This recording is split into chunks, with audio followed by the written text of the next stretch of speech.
a partir do 31. Romanos 8, verso 31.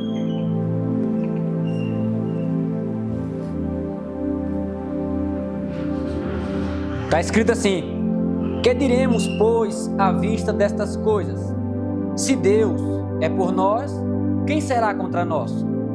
Aquele que não poupou o seu próprio filho, antes por todos nós o entregou, porventura não nos dará graciosamente com ele todas as coisas? Quem intentará acusação contra os eleitos de Deus? É Deus quem os justifica. Quem os condenará? É Cristo Jesus quem morreu, ou antes quem ressuscitou, o qual está à direita de Deus e também intercede por nós. Quem nos separará do amor de Deus ou de Cristo? Será a tribulação, ou angústia, ou perseguição, fome, ou nudez, ou perigo, ou espada? Como está escrito: por amor de ti somos entregues à morte. O dia todo fomos considerados como ovelhas para o matadouro. Em todas estas coisas, porém, somos mais que vencedores por meio daquele que nos amou. Porque eu estou bem certo de que nem a morte, nem a vida, nem os anjos, nem os principados, nem as coisas do presente, nem do porvir, nem os poderes, nem a altura, nem profundidade, nem qualquer outra criatura poderá nos separar do amor de Deus que está em Cristo Jesus, nosso Senhor. Vamos orar mais uma vez?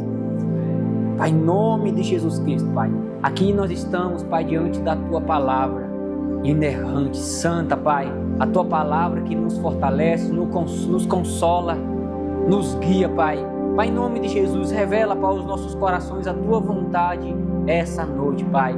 Revela, Pai, em nome de Jesus, para o Teu querer, Pai, para esse texto, Pai. Pai, em nome de Jesus, guia os nossos corações, Pai, a verdade desse texto, Pai, e com ela nos fortaleça, com ela, Pai, nos console, com ela, Pai, nos dê uma luz, em nome de Jesus Cristo.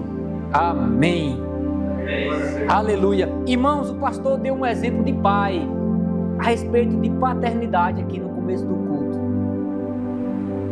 E é um exemplo, irmão, bom para nós meditarmos. Um pai, irmão, ele tem um desejo de que o filho cresça, de que o filho dê um bom exemplo, de que o filho seja alguém na vida, de que um filho conquiste as coisas por aqui o pai planeja para a vida dele.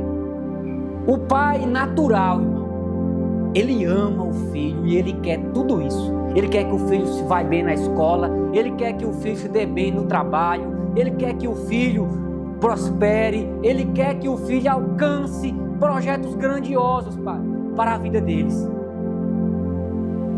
Porém, irmão, um pai natural deseja isso, mas ele não consegue fazer com que o filho alcance tal coisa.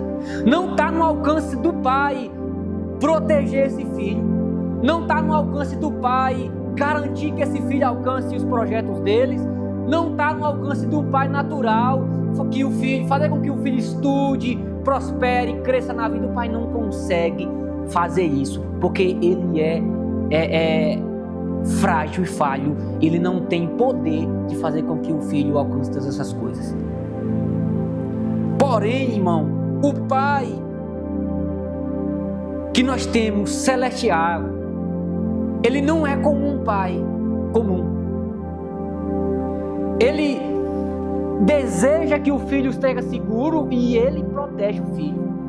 Ele deseja fazer o filho prosperar e ele faz com que o filho prospere. Ele deseja salvar o filho, ele envia o Espírito Santo e convence o filho. Ele deseja guardar e ele guarda. O pai não está como um pai natural. O pai celestial não é como você e eu, que quer o melhor para os filhos, mas não pode dar, porque não está no seu alcance convencer o filho, não está no seu alcance proteger o filho, não está no seu alcance garantir tal coisa. Você só pode aconselhar. Mas o texto aqui fala de um Deus que garante estas coisas. Fala de um pai que garante essas coisas. o primeiro versículo que nós lemos é: que diremos, pois, à vista destas coisas? Ora, que coisas? Para podermos nós saber quais coisas são, do que Paulo está falando, do que tem no coração de Paulo, nós precisamos retornar ao princípio da carta. Em um resumo rápido do que Paulo está falando aqui, que diremos à vista destas coisas? O que nós podemos falar sobre essas coisas? Irmãos, Paulo ele tem uma didática única. Quem lê as cartas do apóstolo Paulo, prestando atenção, verá que ele constrói ela de 3 coisas. Primeiro ele dá a doutrina, depois ele conclui a doutrina e depois ela aplica a doutrina. Você verá em praticamente todas as cartas, com exceção de de Filemão.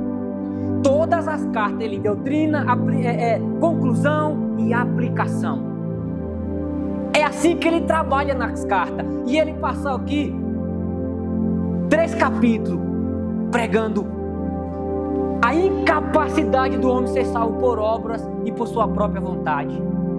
E passou mais 4 capítulos na totalidade, pregando sobre a obra de Cristo. Nos 3 primeiros capítulos, Paulo ele prega que os judeus e os gentios estão impossibilitados de ser salvos. Primeiro por suas obras, porque eles não conseguem obedecer à lei. Eles não dão conta de fazer o que a lei exige deles. E por isso eles não podem ser salvos por si só. No capítulo 3, o apóstolo Paulo mostra que não somente por obras e não somente os judeus estão incapacitados de ser salvos, impossibilitados de ser salvos, também por sua própria consciência e vontade. É o que está escrito no capítulo 3, no verso 9.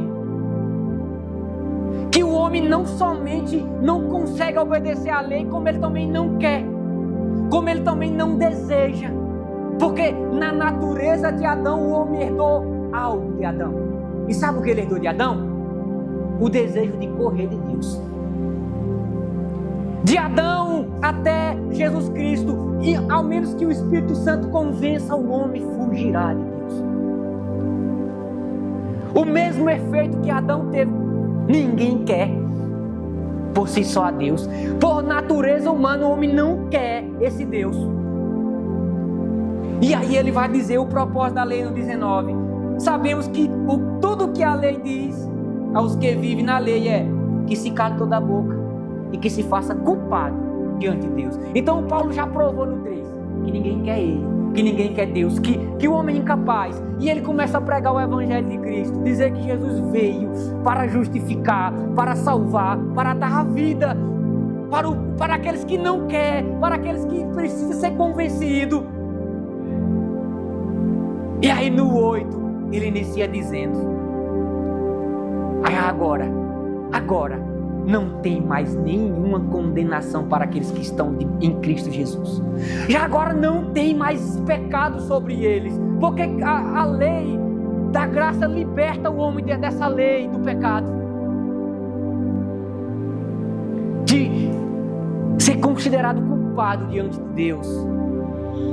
E aí, irmão, ele parte para algo ainda mais excelente, de que mostrar que o homem não merece e não quer a Deus. Ele começa a dizer que Deus nos chamou de antemão, que Deus nos justificou, que Deus nos predestinou, que Deus nos quis, que Deus nos amou.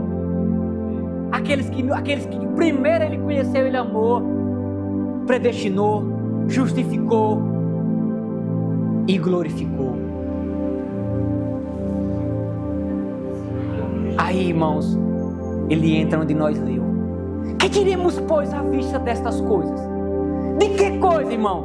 Agora você vai entender do que é que ele está falando. Irmãos, o ser humano não quer Deus, o ser humano está perdido, o ser humano é alguém digno de culpa, de inferno, é digno de ser crucificado como Jesus Cristo foi no lugar dele. O ser humano não merece salvação, o ser humano não merece o amor de Deus, o ser humano merece a condenação, mas Deus o escolhe. Deus envia Jesus para morrer no seu lugar. Deus arranca dele toda a condenação. Deus o escolhe, justifica. Deus o chama por meio de Cristo. E aí Paulo diz: o que eu posso falar à vista dessas coisas? O que eu posso dizer à vista dessas coisas? Se Deus quis isso, Deus é a favor do homem. Foi Deus que quis isso. Por isso, irmão, se eu tivesse alguma coisa para dar de título a essa mensagem, era: Deus é por você. Deus é por nós. Deus é por você, irmão, porque Ele te chamou. E a palavra chamar, que está descrita no capítulo 8, não tem a ver com saber, tem a ver com intimidade, tem a ver com conhecer. Que a palavra chamar, a palavra conhecer na Bíblia, ela não tem a ver apenas no sentido de saber, tem a ver com conhecer no sentido de intimidade. Olha o que ele diz: portanto, no 29, os que de antemão conheceu, 29:8, também predestinou para ser conforme a imagem do seu Filho, a fim de que ela seja primogênito entre muitos irmãos. E aos que predestinou, a estes chamou. E aos que chamou, a estes justificou. E aos que justificou, a estes glorificou. Paulo está dizendo, irmãos, Deus, Ele desejou, irmão, aplicar a obra da cruz por você. Deus quis fazer isso por você. Deus quis chamar você, justificar. Deus quis salvar você. Deus quis predestinar você. Então, Deus está a seu favor. Deus é por você. E aí ele pergunta: que diremos à vista dessas coisas? Se Deus é por nós, se Deus quis isso aí, se Deus quer ser por você. E esse se aqui, irmão, é interessante você prestar atenção nesse se, porque para o nosso português, esse se aqui parece ser algo de dúvida. Mas não é de dúvida que Paulo está falando aqui. Não é de dúvida que Paulo está falando aqui. Paulo está falando algo que ele está decretando, dizendo que é porque Deus ama você. A palavra aqui, se, eu já falei em outra ministração, não significa algo duvidoso, mas significa já que, visto que. E esse se do apóstolo Paulo, ele é sequência, ele usa mesmo se em várias cartas, e ela aparenta, no nosso português, aparenta algo duvidoso, mas no cumprimento do grego ali, na palavra grega, não tem dúvida, não resta dúvida. Não resta nenhuma dúvida do que ele está falando. Olha os três aqui, olha o 3 de Colossenses, não precisa abrir, só vou ler para você perceber. Olha o que ele diz: portanto, se fostes ressuscitados juntamente com Cristo. Não parece que ele está duvidando? Se vocês foram ressuscitados com Cristo, não parece que ele está dizendo talvez vocês não foram. Mas olha só o que ele diz no mesmo livro, no versículo 12:2. Tendo sido sepultados juntamente com ele no batismo, no qual também fostes ressuscitados. Paulo já havia afirmado: vocês já foram ressuscitados. Vocês já foram ressuscitados. Agora ele diz: se foi ressuscitado. Aqui não é uma dúvida, ele está falando já que, visto que vocês já foram ressuscitados, visto que isso já aconteceu, agora busca as coisas do alto. O mesmo ele está falando lá em Romanos: visto já que Deus é por vocês, já que Deus é a favor seu, quem pode ser contra você? Quem consegue resistir e ser contra você?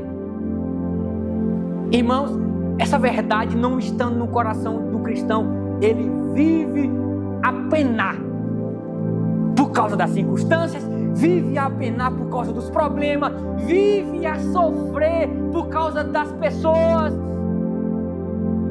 porque ele não sabe quem está com ele, ele não sabe quem é a favor deles. Ele até leu, mas não sabe. Eu vou contar uma história para vocês, minha mesmo, é um testemunho.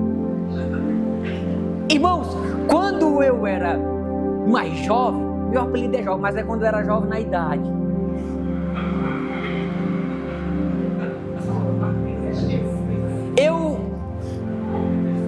costumava sair para as festas, costumava sair para os lugares. E quando eu estava sozinho, a feição era assim, ó, eu andava quietinho, com medo, não caçava nada com ninguém, evitava problema. Mas quando eu saía com algumas pessoas, eu lembro até o nome de algum Ricardo, com meu irmão mais velho, eu sabia que eles estavam comigo, que eles não me deixariam na mão, que eles eram a meu favor, o meu peito estufava, e eu não era muito de respeitar muita coisa não, eu andava seguro, firme, porque eu tinha em quem confiar, eu tinha segurança de que se algo desse errado, eles iriam ao meu favor, eles iriam me proteger, eles iriam me defender, eles iriam cuidar de mim. Por isso eu andava de cabisbaixo não, eu andava de peito estufado, porque eu tinha segurança. Agora, irmãos, você com o entendimento de quem está a seu favor, não é o seu irmão mais velho, não é o seu amigo fortão, não é aquele que tem artes marciais, é Deus que é a seu favor. É Deus que é a seu favor. Se Deus é por você, como você tem que andar, irmão? Como você anda? Como você se comporta? Você é aquele que tem medo de tudo? Deus é que está com você. Deus é a seu favor. Não é qualquer pessoa, irmãos. Nós costumamos a dar mais confiança a pessoas e a coisas do que é o próprio Deus. Quer ver outro exemplo bom? Se você pegar uma estrada escura aí e você vir alguém vindo com capuz, com a barreta, parecendo um cara, e você for uma mulher indefesa, a primeira coisa que soa na sua cabeça é o medo e você já começa a afobar. Mas se um carro de polícia, a luzinha apontar lá longe, ligado, eita, mas você se alegra, você passa aquele medo e ó, chega, anda com medo, porque você vê aquela luzinha lá e diz, epa, tem alguém a meu favor. Vem alguém ali que vai me proteger. Tem alguém ali que vai me deixar seguro. Mas Deus é superior a qualquer outra meio de segurança que você possa ter. Deus é superior a qualquer coisa.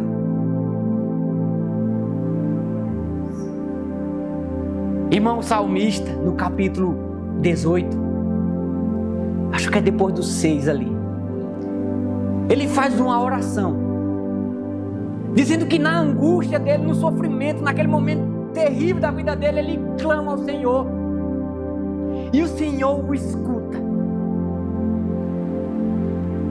e o Senhor desce do céu.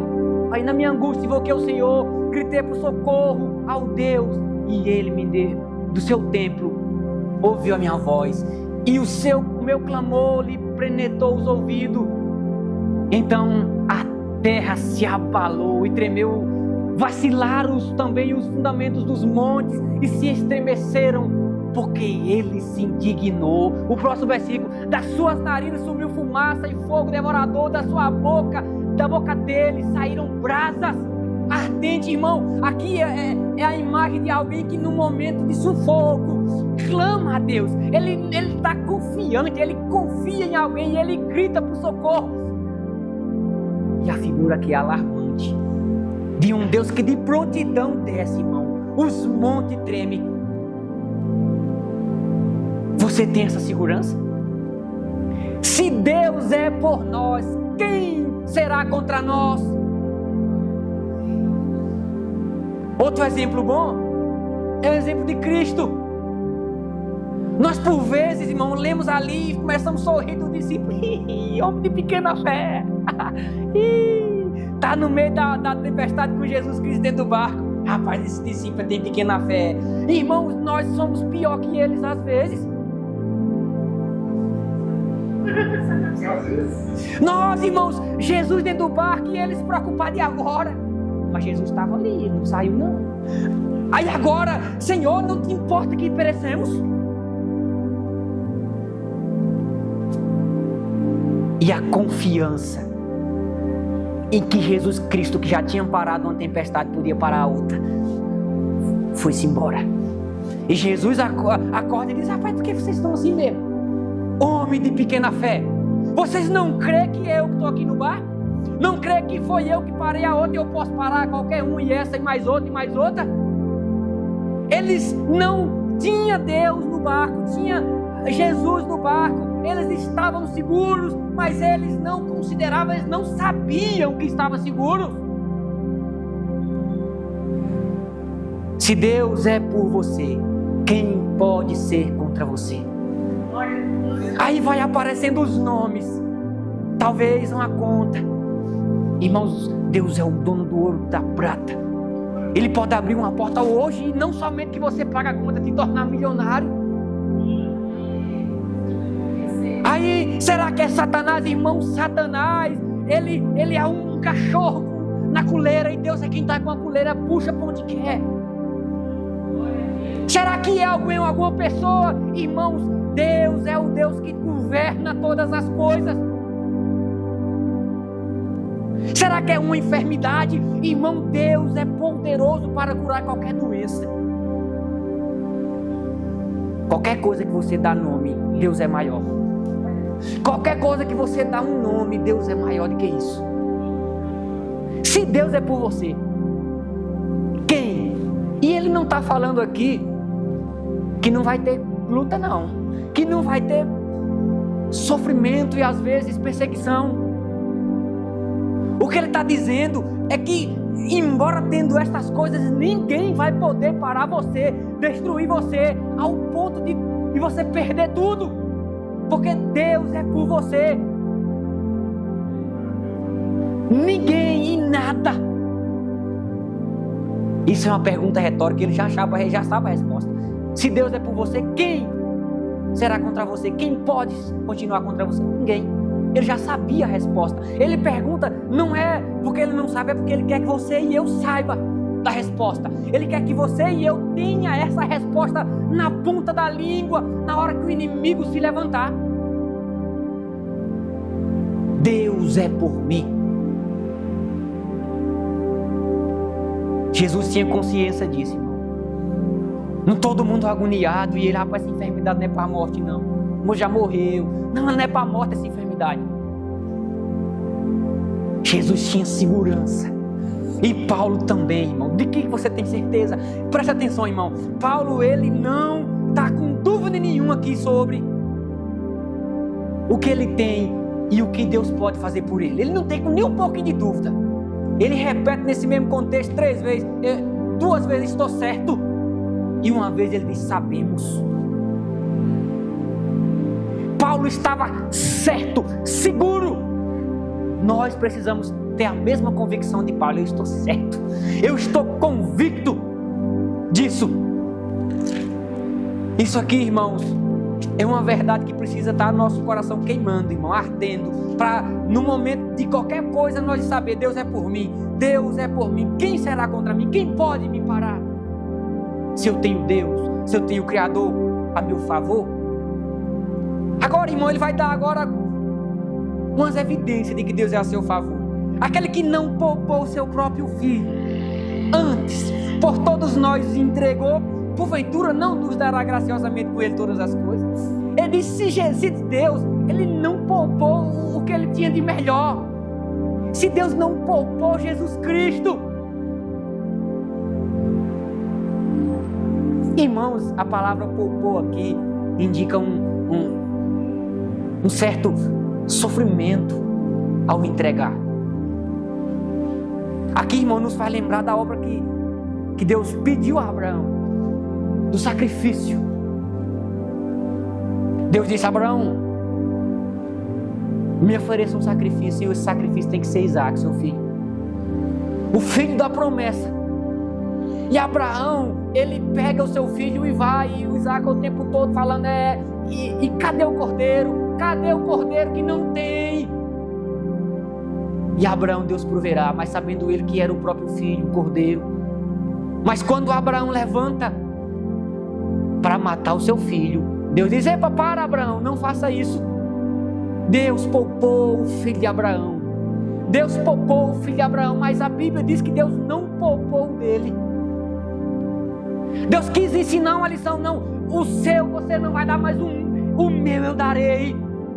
Irmãos, Deus não poupou o melhor melhor que ele tinha. Imagine, irmãos, o que se passou na cabeça de Abraão quando Deus diz: não mata seu filho. Que alegria, que felicidade de saber que não perderá o seu filho. Agora, irmãos, imagine Deus, irmãos, sabendo que ofereceu o seu filho. Você acha que Deus era antissentimental? Você pensa que Deus não sentiu nada? Irmão, Deus tem sentimento. Irmão, Deus entregou aquele a quem Ele mesmo disse: esse é o meu filho amado, e nele eu me comprazo. Não tem nele nenhum erro, ele não me traz nenhuma tristeza. Esse é meu filho amado. Irmão, com sofrimento é um pai ouvir um filho gritando por socorro, precisando de ajuda, e naquele momento ele não poder ajudar, pois Deus ouviu o grito de Jesus Cristo. Deve ter adentrado o céu: Pai, Senhor meu, Deus meu, por que me desamparaste? Deus ouviu. Mas assim ele deixou o filho dele morrer no seu lugar e no meu. Ele não poupou Jesus. Ele não poupou o filho que esteve com ele o tempo todo. Ele não poupou. Então ele disse: você quer mais prova melhor de que eu sou por você? Você quer uma prova melhor de que eu sou a seu favor? De que eu estou contigo? Eu dei o meu filho. Irmãos, quando nós lembramos do começo da carta de que éramos inimigos dele, ainda, de que nós mesmos não queríamos ele, não buscava, aí Deus entrega o seu filho a nosso favor. Tem alguma prova maior de amor? É alguém dar o filho pelo seu próprio inimigo? Deus é contigo, Deus é por nós. Porventura Ele não nos dará todas as coisas? Ele está dando uma garantia, irmão, de que nós somos capazes não somente de alcançar as coisas que Deus tem para nós, como nós também passaremos por todo tipo de qualquer coisa. Porque no contexto, irmão, nós não encontrará as coisas no sentido de riqueza dessas coisas. Deus pode dar tudo. No céu você não vai ser pobre, não. E talvez aqui não também. Como eu disse, eu só falei assim: vou ser enricado de hoje para amanhã. Mas no contexto, irmão, ele fala várias vezes. Primeiro ele diz: sabemos que todas as coisas cooperam para o bem daqueles que o amam, indicando que não só as boas coisas, não só as coisas que agradam a nós, todas as coisas cooperam para o seu bem. Você vai ver novamente ele repetir a mesma ideia no 37: em todas estas coisas somos mais que vencedores. E ele está falando de várias coisas, irmão, coisas ruins às vezes, mas Deus é poderoso para nos guardar dentro dessas coisas ruins. Agora, irmão, ele passa a tratar de acusações. Ele diz: quem é a próxima pergunta? Quem intentará acusação contra os eleitos de Deus? Quem pode acusar um eleito de Deus? Quem é capaz de fazer tal coisa, se é Deus quem o justifica? E a palavra justifica aqui não é o justificar na questão da pessoa ser justo na prática, mas tem uma palavra de declaração. Deus é quem declara justo. Quem pode acusar dizendo: não, você não é, não, Deus é quem declara justo. Por isso Paulo inicia o 8 dizendo: quem pode acusar o homem se não tem mais nenhuma condenação para aqueles que estão em Cristo Jesus? Não há mais nenhuma condenação. Agora, ele diz, presente, não tem condenação, não há nenhum pecado em sua conta, se você está em Cristo. Se você está em Cristo, não há nenhum pecado em sua conta, porque ele foi lançado todo em Jesus Cristo. Não há nenhuma condenação. para você. Graças a Deus, porque o apóstolo Paulo no 7, ele começa a parecer até com uma murmuração. Ele diz miserável que sou, quem é que vai me libertar desse corpo? Porque se eu quero fazer o bem eu não faço, mas o mal que eu não quero fazer eu faço. Quem é que vai me libertar desse corpo? Graças a Deus que por meio de Cristo fez isso. E ele iniciou 8 já agora. Nenhuma condenação há para quem está em Cristo Jesus. Irmãos, o homem que disse essas coisas não foi qualquer pessoa. Com certeza Paulo ele era bombardeado em sua mente por causa das coisas maus que ele fez no passado. Irmão, Paulo era um assassino. Paulo era alguém que matava, não era qualquer pessoa não, eram os cristãos mesmo. E ele tinha a ordem de prender todo aquele que falasse ser cristão. Mas ele tinha a ousadia de dizer, não tem nenhuma condenação em minha conta. Não há nenhuma condenação para aqueles que estão em Cristo Jesus. Porque, irmãos, não é só o diabo que te acusa, não. Não é só o diabo que te acusa, não. A sua própria consciência, por vezes, te acusa. A sua própria consciência tenta te parar, às vezes. Pessoas te acusam. O diabo vai te acusar. Coisas vão tentar trazer lembrança, memórias do seu passado. E você ainda viverá coisas que trará sobre você acusação, porque você continua tendo carne. E na carne você ainda serve a lei do pecado.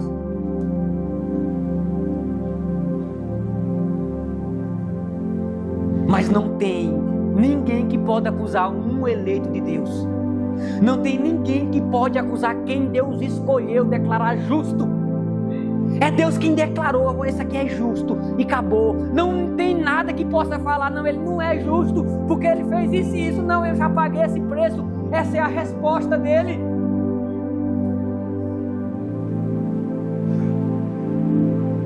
Não há ninguém que possa.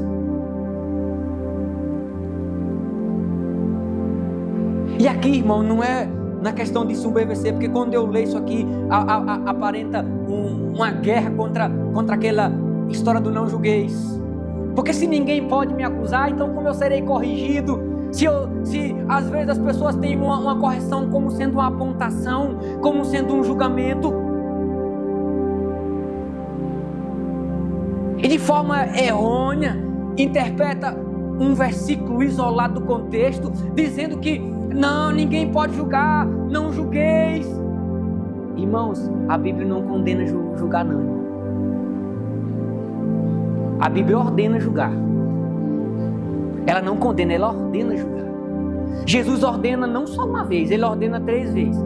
E Paulo ordena também. E Paulo ainda vai adiante um pouquinho. Paulo ordena julgar e, dependendo da causa, entregar a Satanás no mesmo contexto.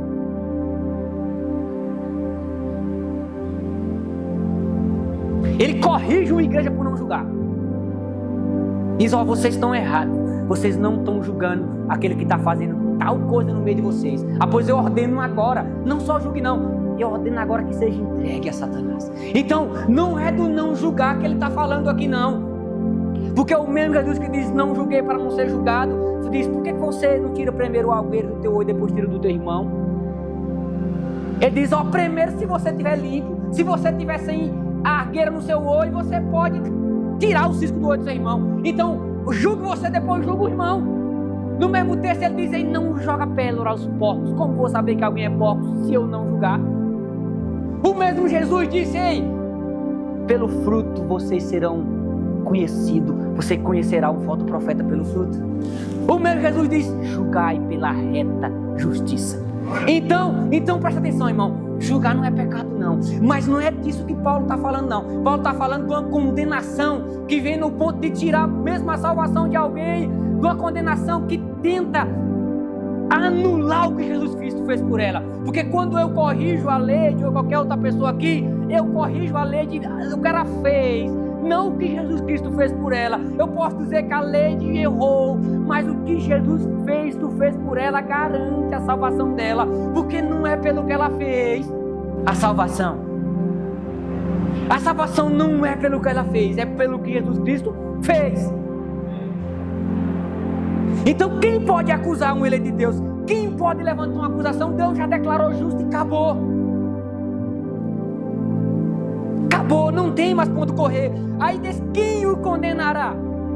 Quem pode decretar que essa pessoa é digna de inferno, se Jesus morreu por ela? É Cristo quem morreu. Jesus já deu a vida por ela, é isso que ele está falando. E depois é quem ressuscitou, ou seja, garantindo essa vida. E além disso, ele está lá trazendo para nós intercessão a nossos favor. Irmãos, nós entendemos a intercessão do Espírito de Jesus Cristo ralo. Às vezes a gente crê tanto na intercessão do irmão, a gente vê o irmão ali espiritual, irmão, ora por mim, a gente crê cabalmente que ele vai orar e Deus vai ouvir. E de fato Deus escuta a oração dos irmãos. Mas imagine você não ter um irmão orando por você, mas você ter o próprio Jesus, o próprio Espírito Santo, a quem Deus nunca disse um não para ele, a quem Deus sempre escuta ele, a quem todas as orações que ele orou por Deus, com exceção da Deus meu, porque me desamparaste, todas as orações de Jesus foi ouvida e respondida. Então, irmão, uma intercessão de Jesus diante de Deus, dizendo, não, eu morri por ele, eu dei a minha vida por ele, ele é justo. Irmão, não tenha dúvida, ele é ouvida, ela é acatada, porque Jesus é aquele que diz, eu morri por ele, e Jesus também é aquele que ouve ele mesmo dizendo. Que loucura! Irmãos, Jesus é o próprio Deus. Jesus é o próprio Deus. Ele é o advogado, mas ele também é o juiz. Ele morre no seu lugar, se justifica e ele decreta que você tem vida eterna, porque ele é Deus também. Não trava a mente para você. Jesus Cristo intercede por você e ele mesmo é poderoso para responder às intercessões que ele mesmo faz, porque ele é um só, ele tem um plano só com Deus, ele é uma única pessoa e ao mesmo tempo ele é três. Deus Pai e Espírito Santo e o Filho. Ele intercede por você, e a Bíblia não para por aí não, a Bíblia também diz que o Espírito Santo está intercedendo por você. Você, irmãos, está guardado por esse Jesus Cristo e por a obra dele. Você está guardado, Deus é por você. Deus quis ser por você, Deus é a seu favor, irmão. Deus é a seu favor. Aí, irmão, ele diz, 35, quem nos separará do amor de Cristo? Ele faz inúmeras perguntas. Será a tribulação? Será a angústia? Será a perseguição? Será fome? Será nudez? Será perigo ou espada? Será que algumas dessas coisas podem tirar você do amor que está em Cristo Jesus? Será que alguma dessas coisas pode tirar você de Jesus Cristo? Deus deu Jesus em seu lugar, irmão. Será que Deus fez o que era mais difícil? Tu acha que Ele não pode fazer o que é mais fácil? Se Deus deu o que era melhor dele, tu acha que você não tem o resto? Se Deus entregou o seu filho no seu lugar para morrer, ser crucificado, tu acha que Ele não guardará você no meio da angústia, no meio da tribulação, no meio da fome, no meio da nudez? Tu acha que Deus permitirá que essas coisas te tirem do amor de Jesus?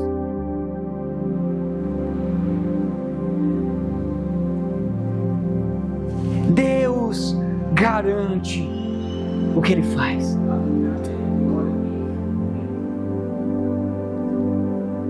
Lembra do exemplo que eu dei no começo? Um pai, ele deseja que o filho vença na vida, que o filho chegue, e até mesmo que o filho, sendo um pai cristão, caminhe o caminho da vida e seja salvo. Um pai deseja que um filho ande por esse caminho, mas um pai natural não pode garantir tal coisa. Um pai natural não tem poder de convencer o filho a seguir a esse caminho. Um pai natural não tem poder de guardar o filho nas angústias. Um pai natural não tem poder de fazer com que esse filho permaneça. Mas Deus não é o pai natural. Deus não é um pai comum. Quem pode separar você do amor que está em Cristo Jesus? A obra da cruz foi completa, certeira, garantida, impecável. Paulo, ele confiava nesse Pai, nesse Deus. Como eu disse, Paulo diz várias vezes que ele estava certo. Você vai perceber ele dizendo que está certo. Deixa eu ver aqui. Deixa eu ver aqui algumas vezes que ele vai dizer. Ele vai dizer no texto que nós já acabamos de ler, porque estou certo. E nesse contexto ele vai dizer outras 2 vezes algo parecido, de que ele tem certeza, convicção. Ele vai dizer a mesma frase em 2 Timóteo, porque eu sei o Deus em quem eu tenho crido. Eu estou certo de que Ele é poderoso para guardar o meu depósito até aquele dia. Ele diz, eu sei que é Deus que guardará o meu depósito. Eu sei que é Deus que garante, que vai garantir a minha vida até aquele grande dia. Eu sei que Deus é poderoso para guardar tal coisa. Sabe, irmão, a Bíblia diz que os que crêem até o fim será salvo. Aqueles que perseverar até o fim será salvo. Mas se depender da nossa perseverança normal, natural, por você mesmo, você não será salvo. Porque vem uma dívida, irmão, você já quer surtar e caçar o medo de abandonar o Cristo e ir trabalhar para pagar a dívida. Vem uma luta, irmão, você já surta da vida, se não é Deus ali guardando o seu depósito, te abraçando, cuidando de você, fazendo você continuar firme, orando, levantando o irmão para te ajudar financeiramente, levantando o outro, abrindo uma porta. Se Deus não fazer tal coisa, você não permanecerá até o fim. Por isso que Paulo, ele olha e diz, não, é Deus que é poderoso para guardar meu depósito até aquele grande dia. Não sou eu, não é nada dessa terra, é Deus. Paulo também diz, se Deus começou a boa obra, Ele é fiel para cumprir. Em outra carta. Irmãos, o pastor esse dia mandou uma raposinha sobre perda de salvação. E era uma raposinha mesmo. Era uma raposinha. Sabe, irmão, que esse é um assunto difícil de se entender. Não, é fácil de entender, é difícil engolir ele. É você dizer, rapaz, eu creio desse jeito mesmo. Eu creio assim mesmo. Porque a gente tende a confiar em nossas obras, irmão, em nós mesmos. A gente olha para uma pessoa que saiu da igreja um dia e a gente já era. Ali perdeu a salvação, acabou. Porque a pessoa não está vindo para a igreja mais. Mas sabe, irmãos, quando Deus salvou, Ele deixa igual o filho pródigo. Pode ir, meu filho, pode ir, vai, pode ir, até lá. Daqui a pouco, irmão, Deus envia o Espírito Santo e abre os olhos. Rapaz, eu estou desejando comer essas porqueiras aqui. E a pessoa volta. A gente não sabe se o que saiu hoje da igreja perdeu a salvação, se ele não tinha. A gente não sabe se aquele que está dentro da igreja aparentando frio não tinha salvação ainda. É um assunto complicado e ele trouxe um texto que falava de falso profeta e quase ninguém dá atenção para aquilo ali. Eu estudei um dia para me ver, quase ninguém dá atenção para aquilo ali. Mas o fato é que Jesus já havia dito na questão dos falsos profetas, irmão. Jesus diz, rapaz, vocês são ímpios e eu nem conheço vocês. Vocês têm pregado, vocês têm feito uma bagaceira aí, têm evangelizado, mas eu nem vi vocês, eu não conheço vocês. Quem não teve um contato íntimo com Jesus Cristo é impossível ter adquirido a salvação. Mas é um assunto muito complexo, irmão, porque o próprio Jesus vai dizer que Ele dá a vida pelas ovelhas e jamais elas perecerão, e da mão dele ninguém pode tirar. E ele não cala a boca por aí, ele continua dizendo: e da mão do meu Pai ninguém pode tirar. Eu e o Pai somos um, nós somos um só. Então, irmãos, eu tentar entender isso é bom, eu rejeitar aí é um pouco complicado, porque Jesus Cristo afirma. Paulo aqui está aparentando afirmar isso, é ou não é? Quem pode nos separar do amor de Deus? E ele diz: eu estou certo, eu tenho certeza que nenhuma dessas coisas pode. E ele vai elencar muitas coisas, e nós vamos continuar para você ver que ele está com certeza de tal coisa. Agora,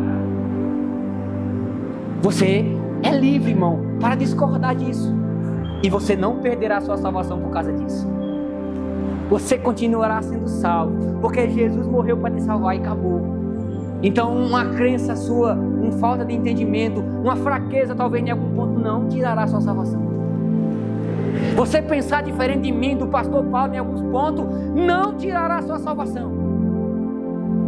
Porque está no que Deus fez, não no que eu fiz, nem no que Paulo fez, nem no que você fez. É do que ele fez.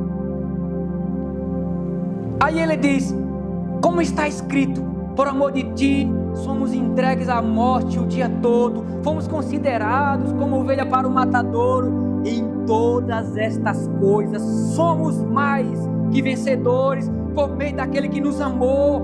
Porque eu estou bem certo e tenho certeza, eu estou convicto de que nem a morte, nem a vida, nem os anjos, nem os principados, nem as coisas do presente, nem as do porvir, nem poderes, nem altura. Irmão, ele diz: eu tenho certeza, convicção de que a morte não pode te separar do amor que está em Cristo. A vida também não pode separar você do amor que está em Cristo.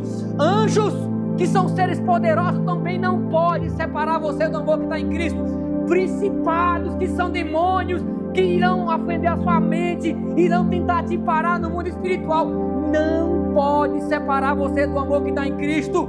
As coisas que estão acontecendo hoje, o que você fez hoje, o que você está fazendo hoje, agora, não pode separar você do amor que está em Cristo. O que ainda está por vir, o que você ainda vai fazer amanhã, a depois, no ano que vem, não pode separar você do amor que está em Cristo. Ele deixa claro aí o que você fez hoje, o que você fez ontem, o que você vai fazer amanhã. Não pode as coisas do passado, as coisas do presente e as coisas do porvir. Não pode tirar você de lá. Deus é por você. Imagine, irmão, Deus o Todo-Poderoso, o Deus que está acima de tudo, disse: não, eu salvei aqui a queda. Mas aí Satanás disse: não, eu vou lá tirar ela agorinha. Como assim? Um Deus que está acima de tudo vai perder para Satanás que está abaixo dele? Por isso ele começa dizendo: se Deus é por você, se Deus é por você, quem é que pode ir contra tal coisa? Deus já disse que você é justo e que não há mais nenhuma condenação. O que mais falta? Deus já deu Jesus para te salvar. O que falta mais? O que falta mais? E ele vai falar sobre isso, irmão. Eu não disse que Paulo fala sobre, nas cartas dele, 3 coisas? Ele doutrina, conclusão e aplicação. Depois do 12, ele começa a aplicar essas doutrinas. E aí o chicote estrala. Aí o cipó estrala no espinhaço dos romanos e no nosso. Ele começa a aplicar, irmão, fazer com que você anda na luz.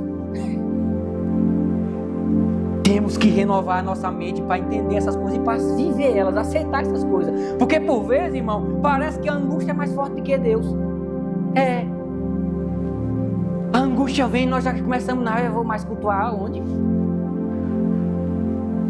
A tristeza vem, nós nos abatemos e paramos, parecendo que Deus é menor do que tal coisa.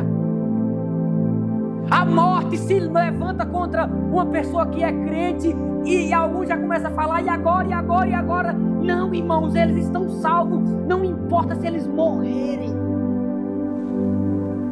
eles estão garantidos.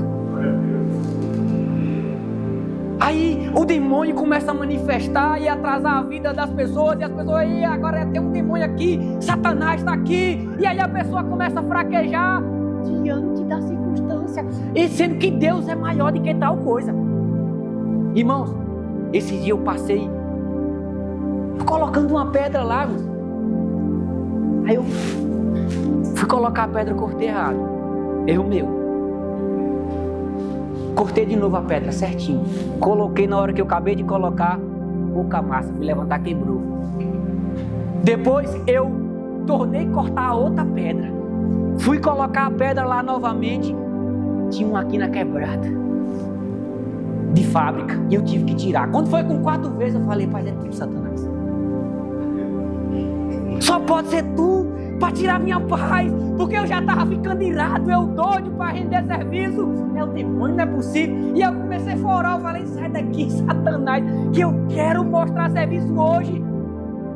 João não me paga para quebrar pedra, não.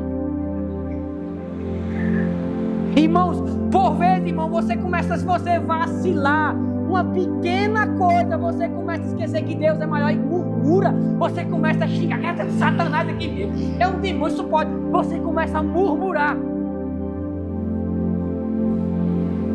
Uma pequena coisa, irmãos, tira a sua paz, mas o Deus que está falando aqui é grande, Ele é por você e nada pode te separar dEle.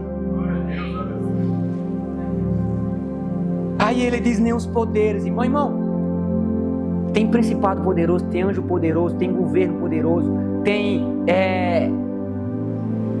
outros tipos de poderes político, legislativo. E nós estamos ungidos e nós vamos ser provados por esses poderes.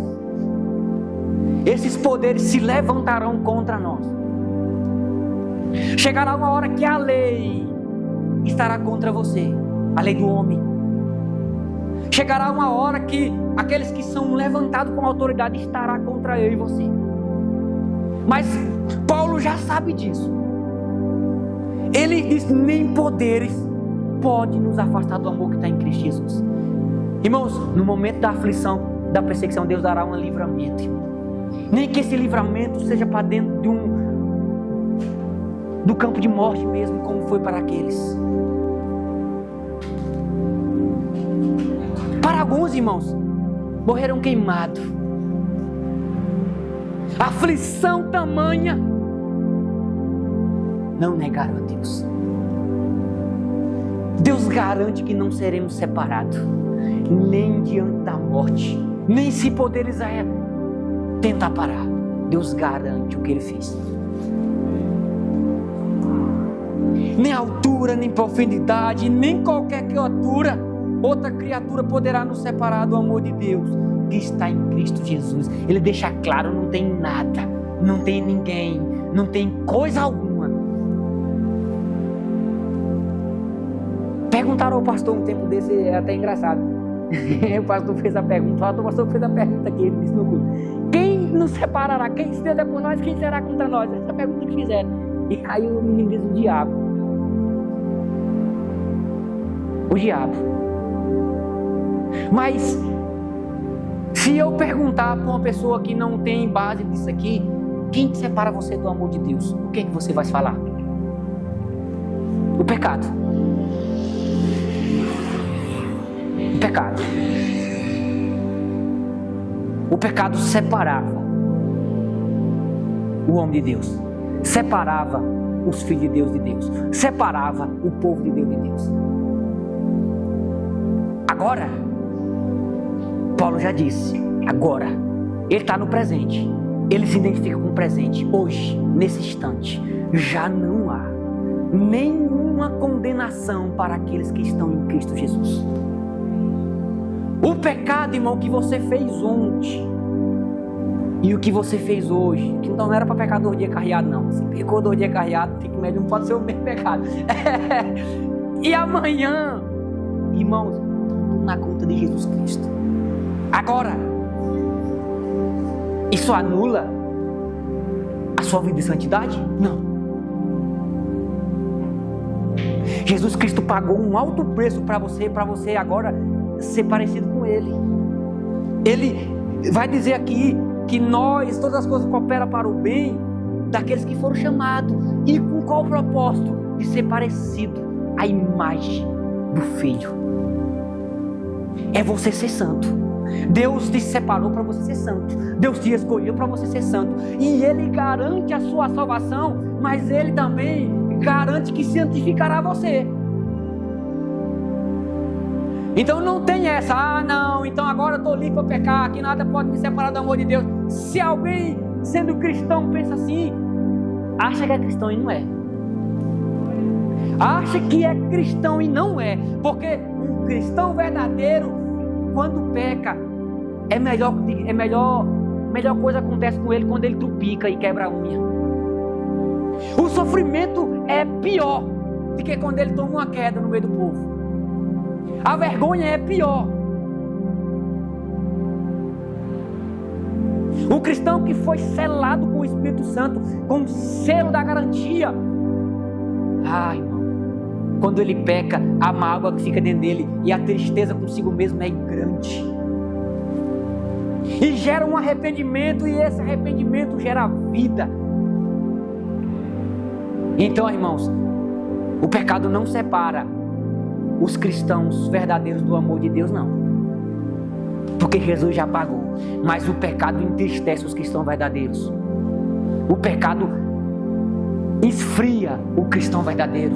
O pecado faz o cristão verdadeiro entrar em caminhos que vai colher plantações ruins.